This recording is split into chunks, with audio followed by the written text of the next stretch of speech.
अभी मैं जा रहा हूं एक ऐसे मंदिर जहां कहा जाता है कि आप जो भी मांगोगे वही आपको मिलेगा।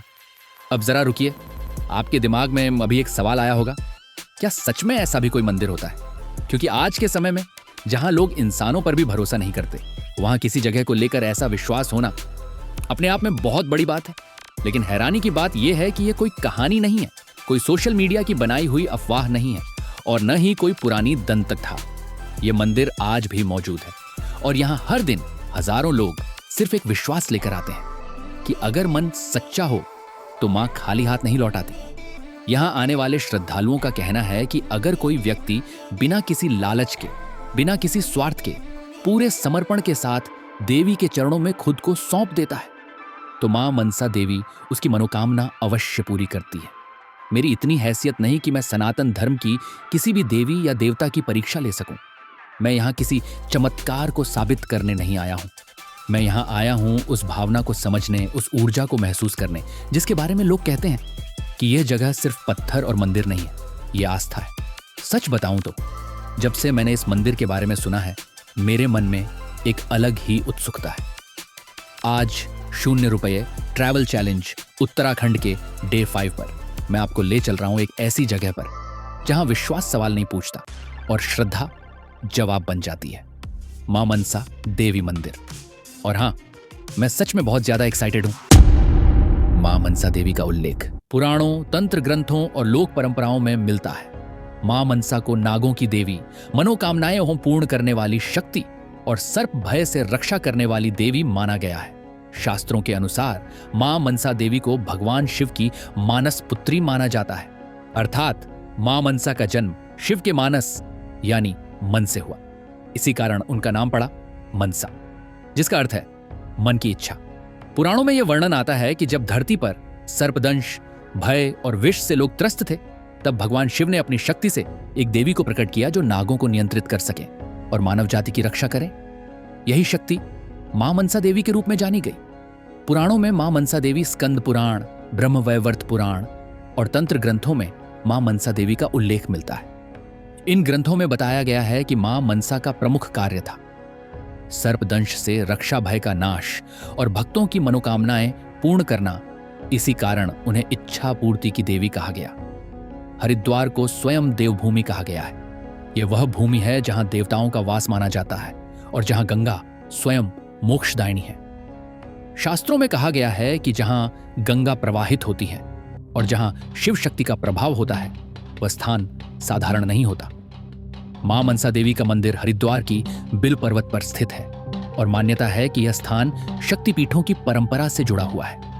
हालांकि मां मनसा देवी 18 महाशक्तिपीठों में शामिल नहीं है, लेकिन उन्हें शिव शक्ति परंपरा की जागृत देवी माना जाता है। शास्त्रों में एक बात स्पष्ट कही गई है, देवी की कृपा याचना से नहीं, भावना से प्राप्त होती है। इसी कारण यहां आने वाले श्रद्धालु मानते हैं कि अगर कोई व्यक्ति बिना स्वार्थ, बिना छल, पूरे शुद्ध मन से मां के चरणों में अपनी बात रखता है तो मां उसकी मनोकामना अवश्य सुनती है। इसी विश्वास के कारण यहां लोग धागे बांधते हैं, मनौती मांगते हैं और पूरी होने पर फिर से मां के दर्शन के लिए लौटते हैं। मां मनसा देवी को भगवान शिव की शक्ति माना गया है और जहां शिव होते हैं वहां शक्ति का वास स्वयं होता है।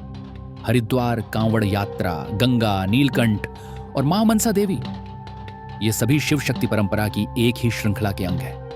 इसीलिए मां मनसा देवी मंदिर सिर्फ एक पर्यटन स्थल नहीं, बल्कि आस्था, विश्वास और साधना का केंद्र है। यहां जो भीड़ दिखती है वह अव्यवस्था नहीं, वह इस बात का प्रमाण है कि आज भी लाखों लोग मां पर अटूट विश्वास रखते हैं। लंबी कतारें, थोड़ी प्रतीक्षा और थकान, ये सब भक्त को रोकती नहीं, बल्कि उसके समर्पण को और गहरा करती हैं। सनातन धर्म ने हमेशा सिखाया है कि ईश्वर तक पहुंचने का मार्ग सुविधा से नहीं, श्रद्धा से बनता है। मां मनसा देवी की गरिमा मंदिर की ऊंचाई में नहीं, भक्तों की भावना में बसती है और यही कारण है कि आज भी यह स्थान सनातन संस्कृति का गर्व बना हुआ है। जब मैं मंदिर परिसर में पहुंचा तो सच कहूं, वहां के वातावरण में एक अलग ही प्रकार की ऊर्जा महसूस हुई। हवा में कुछ था जिसे शब्दों में बांध पाना आसान नहीं।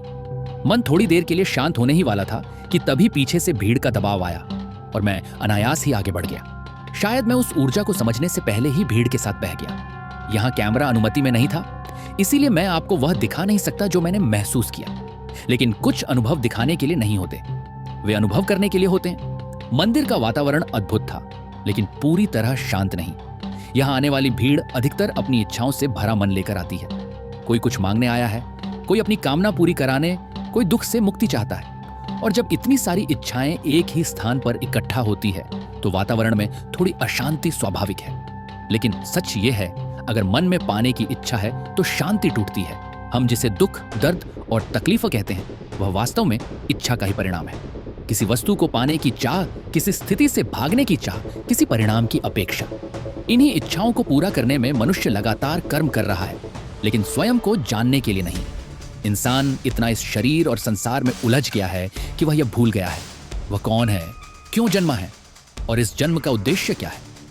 सबसे कड़वा सच यह है कि आज इंसान इतना आलसी हो गया है कि वह खुद को जानने का प्रयास ही नहीं करता।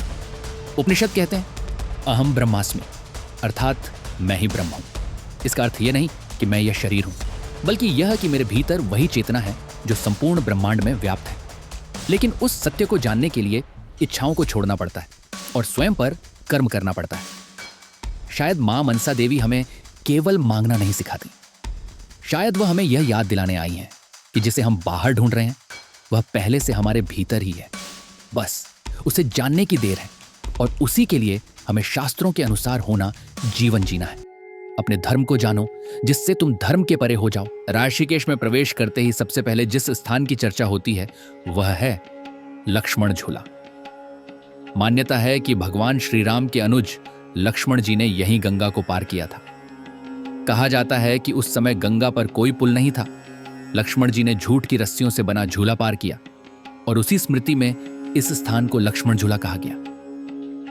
यह सिर्फ एक पुल नहीं, यह राम भक्ति, साहस और तप का प्रतीक है। हरिद्वार से आगे बढ़ते ही भीड़ पीछे छूट जाती है और वातावरण धीरे धीरे ध्यानमय होने लगता है। गंगा वहीं रहती है, लेकिन उसकी धारा और गंभीर हो जाती है, मानो वह भी तपस्या में लीन हो। मैं अब ऋषिकेश की ओर बढ़ रहा हूं, उस भूमि की ओर जिसे शास्त्रों में देवताओं की तपोभूमि कहा गया है। पुराणों के अनुसार यह वही क्षेत्र है जहां देवताओं ने भी तप किया। देवर्षि नारद, वशिष्ठ और विश्वामित्र जैसे महान ऋषियों ने यहीं आत्मसाधना की। शास्त्र बताते हैं कि भगवान विष्णु ने आर्षिरैभ्य को यहीं ऋषिकेश स्वरूप में दर्शन दिए, अर्थात इंद्रियों के स्वामी। इसी कारण ऋषिकेश को योग की राजधानी कहा जाता है।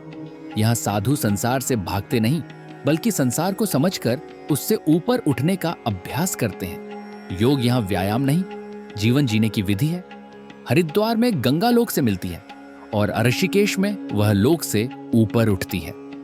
तेज बहाव के बावजूद उसका स्वभाव अब मैं आपसे पूछना चाहता हूं, आपके लिए ऋषिकेश क्या है? श्रद्धा, साधना या शांति? कमेंट में जरूर लिखिए। अगर यह सनातन यात्रा आपके हृदय को छू रही है तो लाइक करें और ऐसी यात्राओं के लिए चैनल को सब्सक्राइब कर लीजिए, क्योंकि ऋषिकेश सिर्फ घूमने की जगह नहीं, खुद को समझने की भूमि है।